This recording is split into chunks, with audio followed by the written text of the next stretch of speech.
What's up guys, welcome back to the channel. In today's video, I'm gonna show you how to do the most sexiest, curvaceous, most beautiful Viper cut on your 5th gen 4Runner.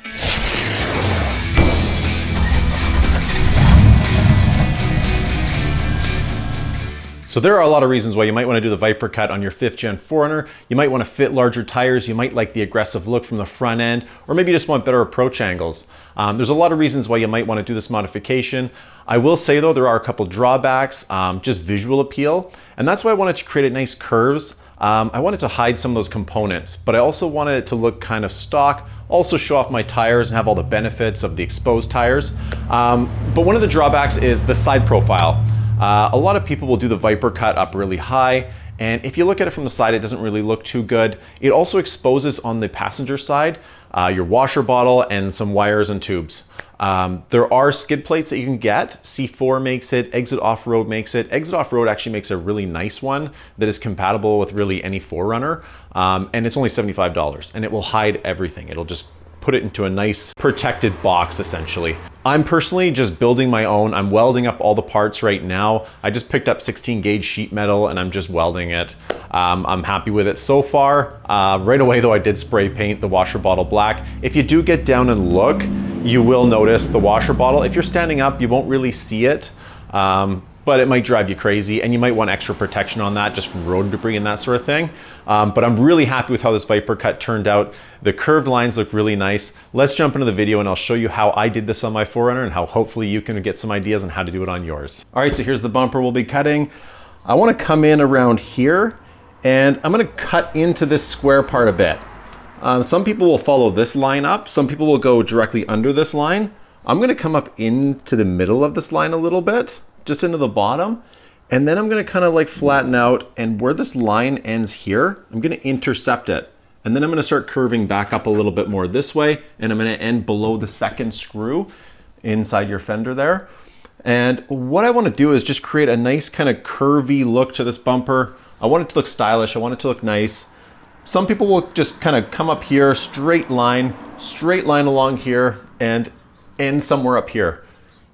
That is okay. It looks okay from the front, but from the side view, to me, it just looks awkward. It looks like it's like missing a chin. So what I want to do is I want to just leave a little bit of plastic here, just to protect the side kind of internals in there and to hide that washer reservoir more. And I just want the look from the side of the vehicle to feel like the vehicle still has a bit of a chin. So anyways, let's get to cutting and let's see what we can do with this bumper. All right guys, this is everything you'll need for the job. We have 3/4 inch automotive masking tape over here. This is what you'll need to mark it. We'll be doing a little bit of measuring, so we have a measuring tape here. We have a marker just to mark. It's this paint marker. We have our Dremel to do our cuts, and we have a ease-lock Dremel attachment here, and the ease-lock plastic cutting wheel. This is a 1.25 inch, or sorry, a 1.5 inch cutting wheel. And the nice thing about having a smaller cutting wheel like this is we can do those tight corners quite easily. This stuff works great together. I'll leave links to where you can find that, especially these two bits. What you'll also require is some safety stuff, earplugs, eye protection, a 10mm socket just to undo a couple little bolts. We have a sander after we do our cuts just to sand out, make things nice and smooth. And then we have our X-Acto knife just to cut the fender liner, a pair of snips here to cut this trim. This is what we'll finish up with just to clean things up and make it look nice. And this is everything that you'll require for the job. All right, so I wanna mark this line here. So what I'll do is I wanna make it consistent on both sides. So let's just measure. So I'll follow this line here, a little bit over 3.25. So let's just make a mark there. All right, so that's where we'll start our tape, and just visually look at this and you can kind of see where this line goes up. And I want this line, when it comes up with this rounded line, I want it to come up into this a little bit and then kind of level back out and then go back up a little bit again over there. So this is 3/4 inch. So I think coming up into here, 3/4 inch will look pretty good. So let's rip off a tab of this. All right, let's pop that there. So when we cut up here, it's gonna match up with this line that we're about to do, okay? So this line, we're gonna start it here and it's gonna come out and it's gonna end here. Perfect. All right, so At the bottom of this tape will be our cut line. Now we want to determine kind of where we're going to cut in here from. And we're going to want this pretty consistent on both sides. All right, so I measured 3 inches from here to there. And now I'm going to take my sexy pink plate here and we'll pop this on here like that. And I'm just going to trace along here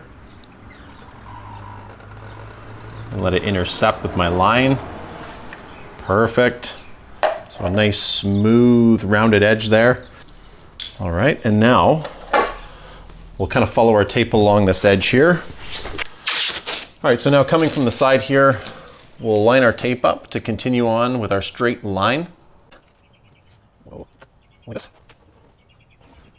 And that is perfect. We're coming in just below our second bolt there. So I think that should look good. It's gonna round up and then it's gonna kind of come up a little bit here. Our angle kind of changes a little bit here. It kind of goes up more, so that should look good. So coming under the bumper, if you have a stock bumper, you may have another 10 mil bolt to undo at the end, closest to the tire. We will leave the bolt in the center attached on the stock front bumper and the aftermarket. You will want to draw a line so that the material you cut off does not interfere with the support that that bolt gives the plastic bumper cover, because that's where it's getting its support to hold it onto the front part of the car. Coming on the side, you'll want to draw another line on where you're going to cut in under that second bolt down. You'll also want to take a 10 mil and remove that bolt. A flathead screwdriver works good for breaking free the plastic fender liner. All right, so at this point we are now ready to start cutting. I started from the bottom. Just make sure you support your arm. Have 2 hands holding onto your Dremel at all times. Make sure it's well supported. Follow your lines. Just really take your time with this. It's really important to make a lot of relief cuts on the angle. This is really important because when you come in to do the angle, your blade needs to move freely to make that nice smooth edge. When you're doing the relief cuts though, be careful when you come up to your line, you don't go into your line, because that will cause some jagged edges, some indentations that you'll need to sand out later on, and it's a complete pain in the butt.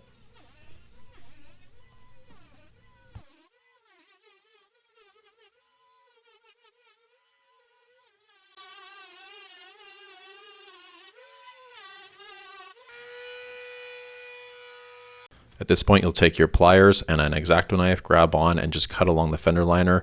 You can leave more on if you want to hide your washer bottle.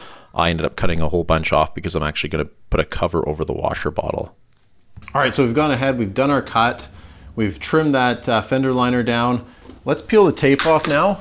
And what we're going to do is take our sander, and you can use any kind of a sander, or you could even use a sanding block. And just come in here and just clean this edge up. Just in case there's any imperfections or high points, just sand them down a bit. And kind of get rid of this burnt kind of peeling plastic from the heat.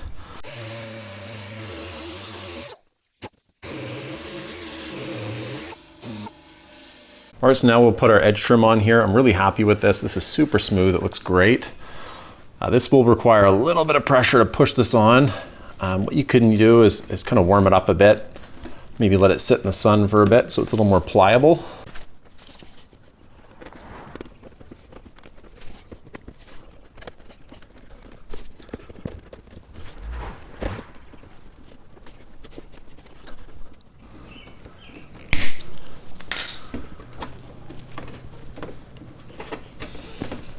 All right, guys, there it is. There's the completed job. I'm super happy with how this Viper cut turned out. It looks aggressive, yet it still looks stylish, and the view from the side looks pretty good as well. If you guys like this video and if you guys like the content, please like and subscribe. I hope to come up with a lot more videos, and I always appreciate your guys' support. Hope to see you guys in the next video. Bye now.